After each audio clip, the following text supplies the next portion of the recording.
Hola, buenas tardes. Mi nombre es Michelle Alejandra de Guans Jiménez. Yo soy residente de segundo año de pediatría de la Universidad Libre Seccional Cali y hoy vamos a hablar sobre infección congénita por hepatitis B y hepatitis C. Entonces, a manera de introducción, quiero mostrarles que la transmisión materno-infantil en general es una de las principales vías de transmisión para diferentes enfermedades, como lo es VIH, infección por el virus de la hepatitis B, hepatitis C, sífilis, entre otras.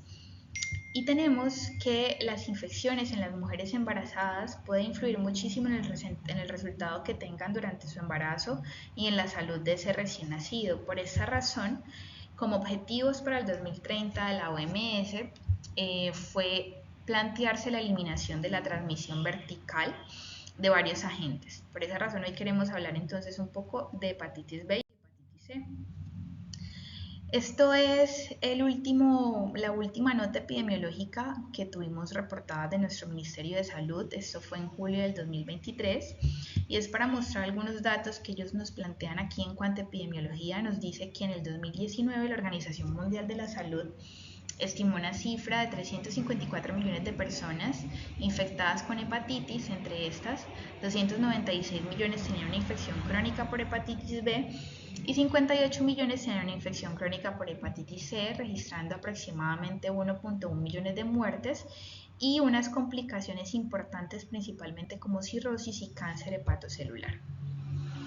Tenemos que las nuevas infecciones por hepatitis virales B y C como objetivos para el 2030, ellos se plantean que debe reducirse de 3 millones de casos que fueron planteados en el 2020 a 520.000 para el 2030 y las muertes por hepatitis B y hepatitis C deberían reducirse de 1.1 millones de muertes a menos de 500.000 muertes a esta fecha.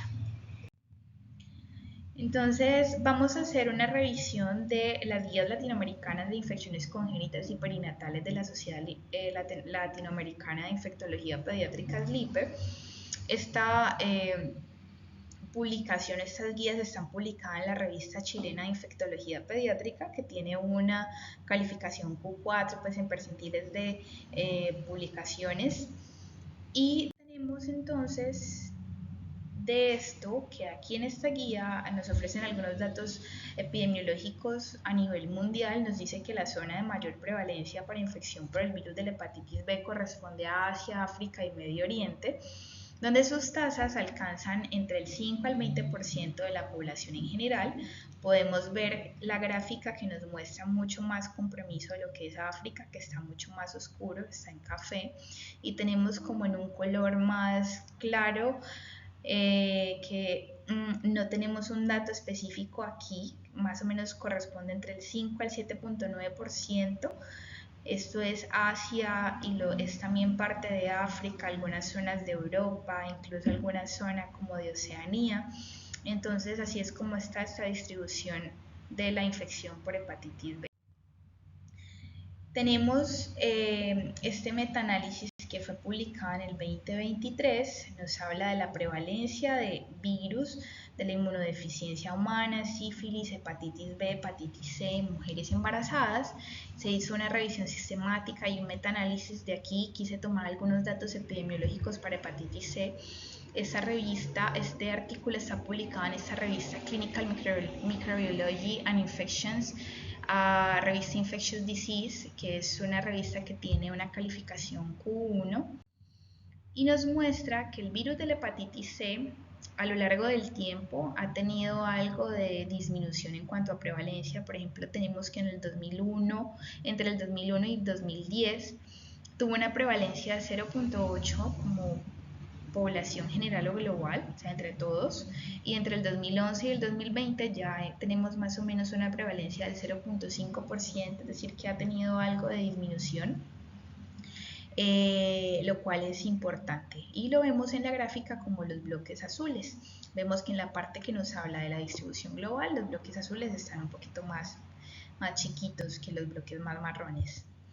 Y esa es la distribución geográfica donde la parte más comprometida es lo que vemos en rojo, que es más o menos Centroamérica, Venezuela, algunas porciones de África, alguna parte de Europa y alguna porción también de Asia. Entonces aquí tenemos el reporte de la semana epidemiológica 29, que fue realizada entre el 16 y el 22 de julio del 2023 en nuestro país, donde nos hablan del comportamiento de la hepatitis y nos dice que se reportaron 2.228 casos de hepatitis, 1.398 fueron de hepatitis B, 826 de hepatitis C, 2 de coinfección B delta y 2 de transmisión materno-infantil. La tasa de incidencia estimada por hepatitis B por 100.000 habitantes fue de 2.7 casos y la tasa de incidencia estimada por hepatitis C fue de 1.4 casos por 100.000 habitantes. Entonces tenemos sobre la hepatitis B, que va a ser la primera de la cual vamos a hablar, que es un virus que es la principal causa de hepatitis viral crónica. Genera hepatocarcinoma y cirrosis, por lo que constituye un grave problema de salud pública. 50% de los recién nacidos que tienen exposición con este virus, porque sus mamás tuvieron o tienen algún tipo de riesgos, logran recibir la vacuna en las primeras 24 horas de vida. Y tenemos pues que identificar esta enfermedad en la mamá y hacer la vacunación adecuada son las estrategias principales para poder tener un adecuado control de la enfermedad. Aquí hablamos un poco sobre la estrategia de la estructura del virus. Tenemos que es un virus de ADN que es hepatotrópico que hace parte de la familia Naviridae, y tenemos que va a estar constituido por una doble cápsula que tiene una envoltura externa y una envoltura que va a ser interna. En la parte de la envoltura externa tenemos el antígeno de superficie, como lo podemos ver en morado, y en la parte interna tenemos el core o core, que finalmente va a encapsular al ADN. Y también tenemos unos antígenos nucleares y un antígeno E soluble, que los vemos acá señalados en la parte derecha de la diapositiva. Este virus tiene la posibilidad de poder persistir hasta 7 días en el ambiente y es estable en superficies inertes hasta por un mes. Bueno, entonces tenemos que con respecto a la transmisión, los mecanismos son contacto con sangre, contacto sexual y transmisión materno-infantil.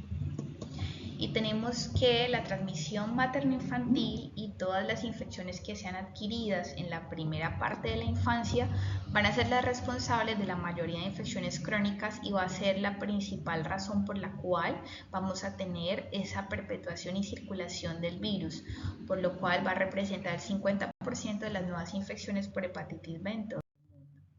Entonces, en cuanto a su evolución, tenemos que la infección primaria puede ser sintomática o asintomática. Lo más frecuente es que sea asintomática, especialmente en la población de interés para nosotros. En el caso de los adultos tenemos que es un curso autolimitado, pero en pediatría tenemos que en su mayoría, más del 90%, logran hacer una evolución crónica y esto les confiere un riesgo mucho mayor de morbimortalidad. ¿Y cómo vamos a definir que hay una hepatitis B crónica? Se define por la persistencia en sangre del antígeno de superficie durante más de 6 meses y esto se va a asociar con mucho más riesgo de hacer carcinoma hepatocelular y cirrosis hepática.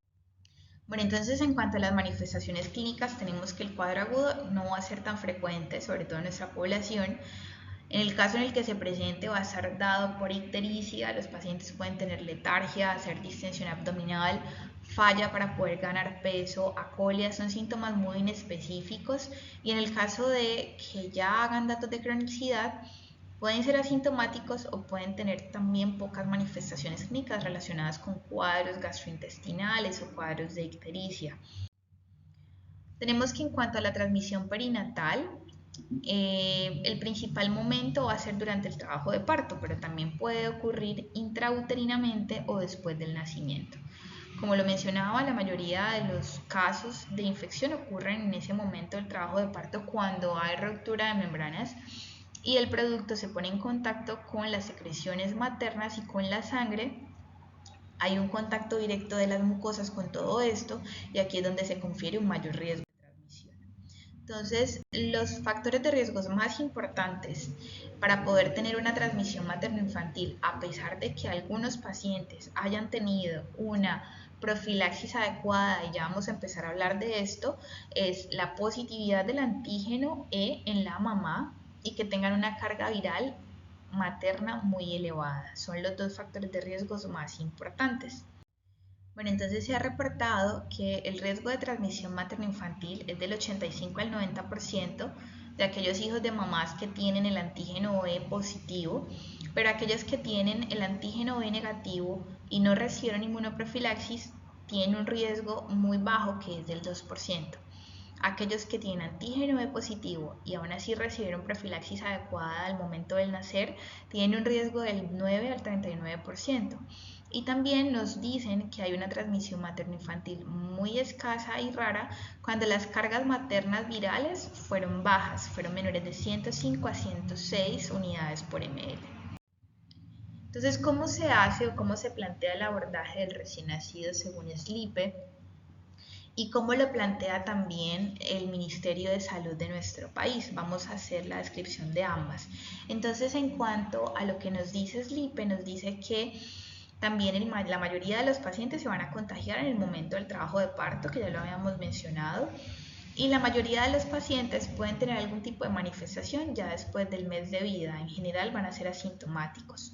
Entonces, ¿qué debemos hacer? Todos los recién nacidos que sean productos de mamás que tengan antígeno de superficie positivo deben recibir la vacuna contra la hepatitis B y deben recibir la inmunoglobulina para hepatitis B dentro de las primeras 12 horas de vida, y esto debe ser realizado en dos lugares anatómicamente diferentes.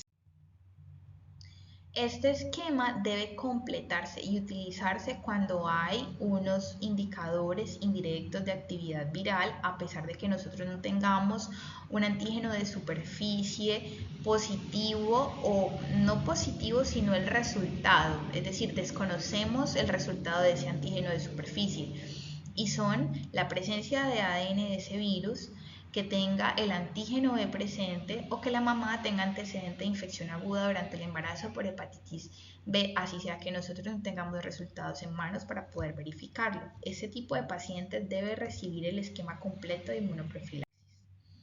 Ahora, los pacientes pretérminos que pesan menos de 2.000 gramos deben recibir también la inmunoprofilaxis en caso de cumplir con las características, pero esa primera dosis de vacunación contra hepatitis B no se va a contar como una dosis que haga parte del esquema de vacunación porque ellos tienen una pobre respuesta inmunológica. Entonces se aplica y en el momento en el que ya tenga mayor peso debe volverse a aplicar y debe hacerse el esquema usual como si no hubiese recibido su primera dosis. Y la dosis final de esta serie de vacunación, al menos de las primeras 3 que reciben en su primer año de vida, debe ser antes de las 24 semanas de edad o antes de los 164 días de vida. Cuando nosotros tenemos un paciente al nacer que no cuenta o no tenemos un antecedente claro sobre su mamá o una evaluación materna clara, se recomienda aplicar la dosis de vacuna y debemos pedir en ese caso los estudios contra el antígeno de superficie para la mamá. En el caso de que ese antígeno sea positivo, debemos administrar la inmunoglobulina antes de la primera semana de vida. Y la recomendación es que nosotros no nos pasemos de este tiempo. Incluso esta recomendación nos las hace el Ministerio de Salud. Nos dice que si hubo algún tipo de dificultad, no se pudo acercar al centro o a la institución para poder recibir la inmunoglobulina y la vacunación, el paciente debe recibirlo en los primeros 7 días de vida, sobre todo en el caso de la inmunoglobulina. Entonces nos dice que la inmunoglobulina específica debemos administrar 0.5 ml, ellos nos colocan antes de las 72 horas de vida, máximo a los 7 días de edad, y continuar con nuestro esquema de vacunación usual. ¿Cuál es el algoritmo que nos plantea entonces SLIPE? Nos dice que se coloca la vacuna contra hepatitis y se administra la inmunoglobulina al nacer, pero luego del mes nosotros debemos seguir o continuar con un seguimiento y completar ese esquema de vacunación. En el mes 9, entre el 9 y el mes número 12, nosotros debemos solicitarle a nuestro paciente que tuvo esa exposición y que recibió la inmunoglobulina Antígeno de superficie y anticuerpos contra el antígeno de superficie. ¿Por qué a los 9 meses de edad? Porque antes de los 9 meses todavía podemos tener o encontrar datos de administración de esa inmunoglobulina que le dimos al nacer. Entonces debemos esperar que sea después de los 9 meses y esta guía plantea que al menos un mes después. Entonces solicitamos estos dos. Si tenemos un antígeno de superficie positivo con unos anticuerpos negativos, hubo fracaso con toda esta profilaxis y el paciente lo consideramos portador crónico y va ahora sí a continuar en seguimiento por infectología pediátrica. Pero si el antígeno de superficie es negativo y tenemos un anticuerpo contra antígeno de superficie mayor de 10 miliunidades por ml, consideramos que el paciente no está infectado y que hubo una buena respuesta a vacunación. En teoría no debería seguir ya en seguimiento y continúa con su esquema de vacunación normal. Y si ambos son negativos, tanto el antígeno de superficie como los anticuerpos contra el antígeno de superficie, consideramos que el paciente no está infectado y en este caso ameritaría revacunación porque no tiene anticuerpos. Ahora, ¿cómo se hace entonces este seguimiento serológico? Así como lo planteamos en el algoritmo, esto mismo nos dice en texto esta guía y nos dice que los pacientes que son asintomáticos los debemos evaluar con las pruebas como lo mencionamos a partir de los 9 meses de vida o al menos un mes después de la última dosis de vacunación, y lo hacemos con las dos pruebas que mencionamos previamente. Nosotros no debemos tomarlo antes porque puede ser todavía por restos de esa administración de la inmunoglobulina, entonces pues nos podría dar un falso positivo. Y tampoco nosotros debemos pedir anticuerpos anticore antes de los 24 meses de vida, ya que ellos pueden permanecer por más tiempo presentes, ya que ellos reciben esos anticuerpos maternos. Entonces no sería lo ideal hacer seguimiento en este tipo de pacientes con este tipo de anticuerpos. Bueno, entonces, en los pacientes en los que sospechemos que tienen infección por el virus antes de los 9 meses de edad, debemos hacer entonces en ellos sí una evaluación con anticuerpos anticore tipo IgM y hacemos pruebas de identificación directas como antígeno de superficie y el ADN del virus. En este caso, ya después de los 9 meses de vida, cuando el paciente tenga los antígenos de superficie negativos y que tenga una concentración plasmática elevada por más de 10 miliunidades sobre ml, consideramos que está protegido y que no se necesitaría ningún nuevo control para este. Y los lactantes que tengan antígeno de superficie negativo y los títulos bajos, como lo habíamos mencionado, deben recibir una dosis extra de vacunación y hacer control serológico porque son pacientes que no están protegidos, no están infectados, pero tampoco están protegidos en este momento. ¿Qué consideraciones tenemos con respecto a la lactancia? Tenemos que el virus se excreta por la leche materna, sí, pero no hay ningún tipo de contraindicación para que estos pacientes sean amamantados. Solamente debemos tener muy en cuenta que hay que dar las recomendaciones de las mamás en caso de que tengan grietas o pezones sangrantes, algo de mastitis, que en ese caso podrían poner en riesgo un poco todo el tema de transmisión, pero no hay ningún tipo de restricción si fueron pacientes que recibieron la profilaxis al momento del nacer. Ahora, ¿qué nos dice nuestra guía colombiana? El Ministerio de Salud plantea estas recomendaciones que son publicadas en el 2021 y nos dice que el riesgo de transmisión materno-infantil va a depender de 3 factores. Ya mencionamos previamente algunos y estos son la edad gestacional al momento de adquirir la infección por el virus, es muy importante, el nivel de antígeno de superficie que tenga la mamá y los niveles de antígeno E para hepatitis B. Son los 3 factores que confieren mucho más riesgo de transmisión materno-infantil. Entonces hablamos de que la transmisión intrauterina pues no es lo más frecuente y no va a ser el principal mecanismo de transmisión, va a ser sobre todo la transmisión al momento del trabajo de parto, al momento del nacimiento, donde está esa exposición directa de la sangre con las secreciones y la mucosa de nuestro paciente. Y tenemos la transmisión durante la lactancia, que lo habíamos mencionado ahora, muy relacionada con grietas, sangre y todo el tema de las lesiones que puedan tener las mamás a nivel.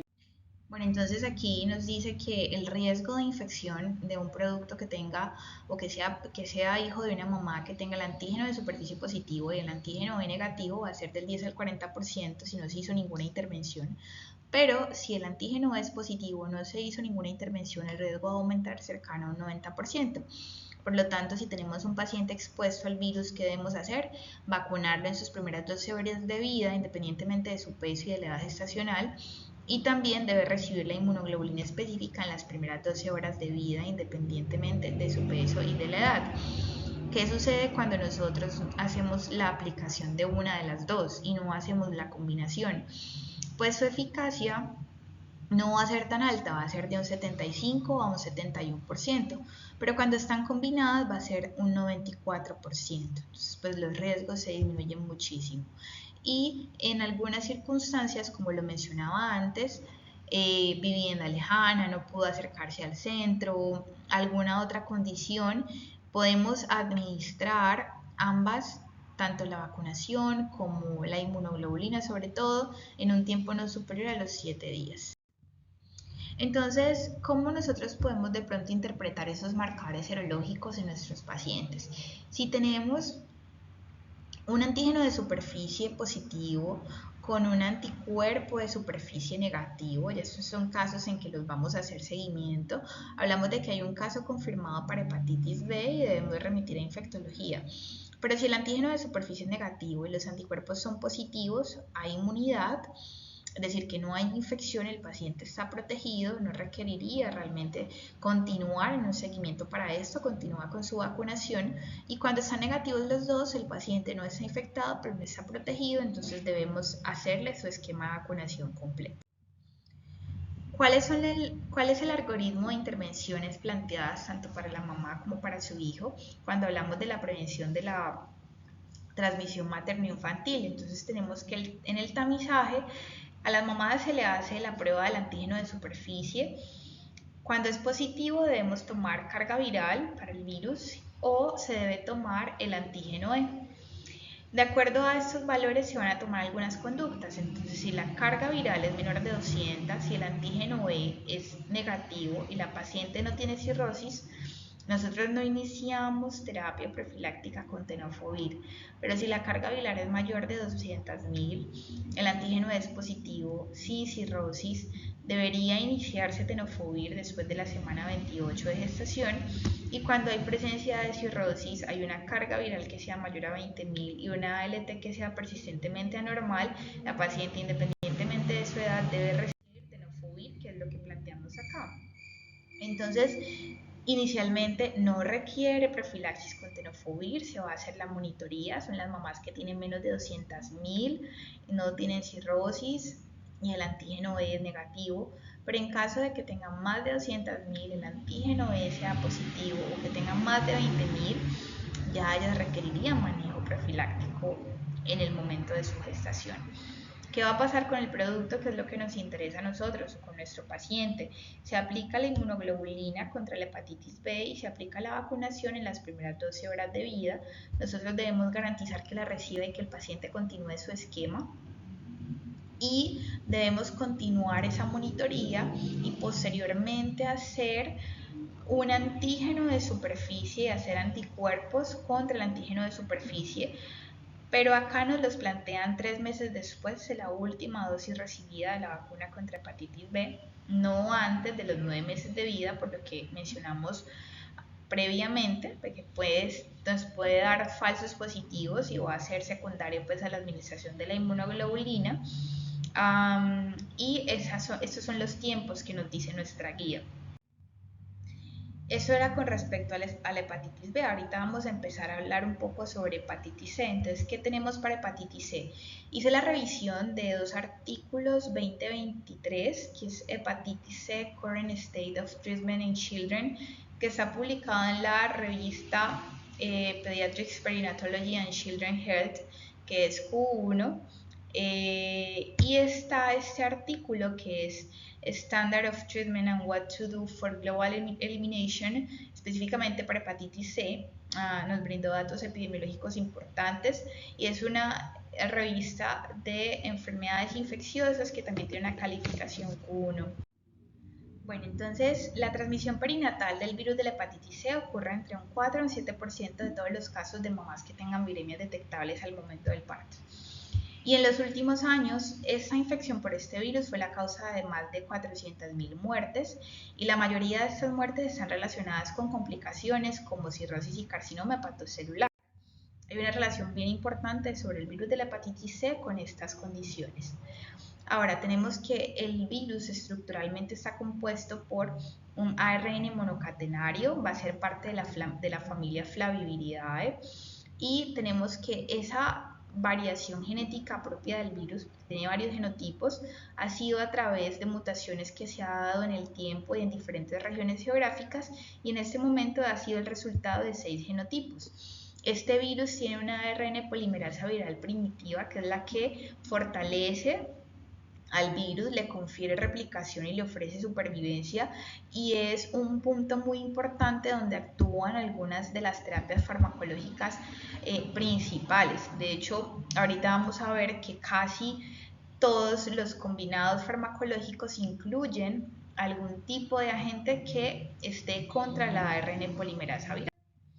Entonces tenemos en cuanto a la distribución genotípica que el genotipo 1 va a ser el más común, está descrito en un 70%, sobre todo en América del Norte y Europa, y tenemos el genotipo 2 y 3, que dentro de ellos van a tener variantes que son las variantes comunes reportadas y son un 20% de los casos, y luego tenemos el 4, 5 y 6 que van a predominar en Oriente, Asia y África. El genoma de este virus tiene 50 partes o 50 regiones, de las cuales 30 de ellas son no traducidas y van a tener un conjunto de genes que van a codificar para proteínas estructurales y proteínas no estructurales. Entre las proteínas estructurales tenemos la E1 y la E2, que son aquellas que permiten la entrada del virus a las células del huésped, o sea, en nosotros, y las proteínas no estructurales, que son las que van a estar involucradas en toda la parte de la replicación viral. Esas proteínas que son no estructurales son el objetivo de la terapia farmacológica, y aquí podemos ver la estructura de ese ARN de este virus. Dijimos que era monocatenario, vemos en amarillo que está la distribución de las proteínas estructurales, que son E1 y E2, las proteínas no estructurales, donde vamos a ver las diferentes porciones donde tenemos codificación para RNA polimerasa, para los cofactores y los inhibidores de proteasas. Y sobre todos estos van a actuar las terapias farmacológicas, que son las que están descritas en la parte inferior de esta diapositiva. Y ya ahorita adelante los vamos a ver mejor. Entonces, en cuanto a la evolución, tenemos que la transmisión vertical o perinatal va a ser la responsable del 60% de todos los casos, que va a ocurrir entre el 2 al 7% de las mujeres que están embarazadas y están infectadas, y va a ser mucho más alta esa tasa de transmisión cuando las mamás están coinfectadas con VIH y tienen una alta. Bueno, entonces la infección va a ser asintomática en la mayoría de los pacientes, y tenemos una característica particular, y es que ellos van a hacer una elevación de la ALT, y esta ALT va a tener un pico que va a ser entre los 4 y los 6 meses de vida, con fluctuaciones. Entonces ellos hacen descensos, se hacen elevaciones, por lo tanto en estos pacientes vamos a tener que hacer un seguimiento con la ALT. Ahora, cuando tenemos un cuadro agudo, ¿qué vamos a encontrar? Tenemos fiebre, podemos encontrar mialgias, fatiga o incluso insuficiencia hepática aguda en algunos pacientes. Y hay también una característica bien importante, y es que hay un porcentaje grande que hace eliminación espontánea del virus. Cuando no la hacen, continúan con estas fluctuaciones de la ALT, por eso debemos hacer seguimiento con ella. Entonces, esto que les acabo de mencionar es lo que traigo aquí, y nos dice que entre el 5 y el 40% de los lactantes que van a estar infectados van a eliminar el virus de manera espontánea hasta los 2 primeros años de vida. Ya un 10% lo van a eliminar en la primera parte de su infancia, y aquellos que no lo eliminan van a quedar con un riesgo de un 20% de presentar cirrosis después de los 20 años de haber tenido la infección. Entonces hay unos factores de riesgo maternos que aumentan el riesgo de transmisión. ¿Cuáles son? Son el haber tenido unas pruebas prenatales invasivas, haber tenido ruptura prematura de membranas mayores a 6 horas y haber tenido algún procedimiento obstétrico, como por ejemplo la monitoría con electrodos en cuero cabelludo, durante el trabajo de parto puntualmente. La mayoría de las descripciones en las revisiones bibliográficas que encontré era específicamente con los electrodos puestos durante el trabajo de parto. Esto confiere mucho más riesgo de aumento de transmisión del virus de la hepatitis C. Ahora, ¿qué debemos hacer entonces con los niños expuestos de manera perinatal? ¿Cómo definimos un niño que se expuso de manera perinatal? Entonces, lo definimos si fue producto de una persona embarazada con infección activa por el virus. Esa infección activa se va a determinar porque la mamá haya tenido una prueba ARN positiva para el virus de la hepatitis C o que la mamá tenga antecedente de consumo de drogas endovenosas o que haya tenido una prueba de anticuerpos para hepatitis C positivos, pero que no tenga una prueba conocida de ARN del virus positiva, o sea, que nosotros no conozcamos el estado de la prueba para ARN. Con esto ya lo consideramos como un paciente expuesto de manera perinatal y en este caso entonces nosotros pues, ¿qué debemos hacer para el seguimiento? Debemos hacer una prueba de ARN para el virus durante su infancia. Esta prueba, lo ideal es realizarlo entre el mes número 2 y el mes número 6, pero la podemos hacer hasta los 17 meses de edad. Cuando esta prueba sale positiva nos confirma la infección. Ahora, después de los 17 meses, ¿qué tenemos de herramienta para hacer diagnóstico? Tenemos de herramienta la toma de anticuerpos antivirus de la hepatitis C. Con esto podemos hacer diagnóstico y hay otras cosas que nos plantean como por ejemplo identificación de genotipo, requerimientos de biopsia. Realmente no tienen muchas utilidades. En cuanto a identificar el genotipo, pues realmente los agentes virales sobre los que ya vamos a mencionar, ellos tienen acción sobre todos los genotipos. Entonces, pues no es importante saber cuál es el genotipo que tenga el paciente, al menos para maneras clínicas o para poder hacer algún tipo de tratamiento. Y la biopsia hepática pues no se indica de rutina porque no nos va a cambiar las conductas que nosotros vayamos a tomar y van a tener unas características muy similares a los cambios que tenemos en los adultos, como entonces agregados linfoides, folículos portales, linfocitos sinusoidales o esteatosis hepática. ¿Cómo hacemos la monitorización de estos pacientes?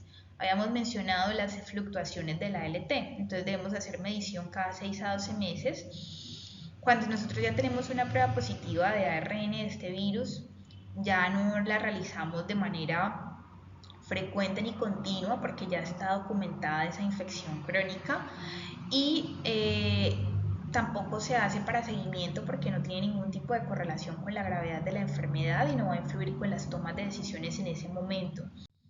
A no ser de que nosotros vamos a iniciar terapia porque el paciente ya cumple con la edad. Las terapias se inician a partir de los 3 años de edad. En ese momento se pide una prueba de ARN para poder confirmar si el paciente tiene el virus activo antes de proceder con el manejo. Y si el paciente tiende a tener normalidad de la ALT durante 12 meses de seguimiento, entonces ahí también podemos hacer medición del ARN del virus para poder determinar si el paciente eliminó espontáneamente el virus. Y tenemos pues presente que hay un 10% que durante la primera infancia todavía pueden hacer eliminación espontánea de este virus. Este virus tiene una correlación importante con malignidad.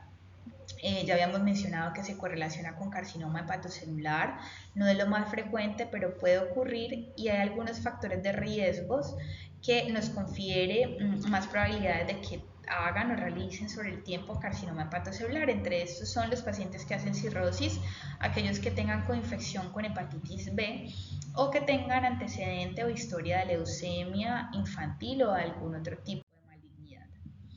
Entonces, en cuanto a tratamiento, para finalizar, tenemos que el manejo en el caso de la hepatitis C se hace con antivirales de acción directa, que va a estar aprobado en mayores de 3 años de edad, como lo habíamos mencionado ahorita, y se hacen unas combinaciones específicas con inhibidores de la ARN polimerasa o cofactores o con algún inhibidor de las proteasas. Entonces, aquí los podemos observar. Tenemos que en su mayoría están aprobados por la FDA para iniciar a partir de los 3 años de edad y son combinaciones, sobre todo por ejemplo el sofosbuvir, que va a ser un inhibidor de la ARN polimerasa, va a estar combinado con un inhibidor de cofactor o con un inhibidor de proteasas en unos tiempos establecidos que van para 12 semanas aproximadamente o entre 8 y 12 semanas, y todo va a ser de acuerdo al peso que tenga nuestro paciente. Todavía hay algunas terapias que están en estudio, como las que están mencionadas en los últimos 3 renglones de este cuadro, están en estudios todavía, donde se siguen haciendo evaluaciones de estas combinaciones, y por eso pues no hay determinación todavía de dosis y de aprobaciones por FDA, pero podemos ver que en general hay cobertura de diferentes genotipos y pues esa es la utilidad que tenemos y ese es el manejo que hay en la actualidad. Y eso es lo que tenía para hablarles sobre infección por hepatitis B y hepatitis C. Muchas gracias.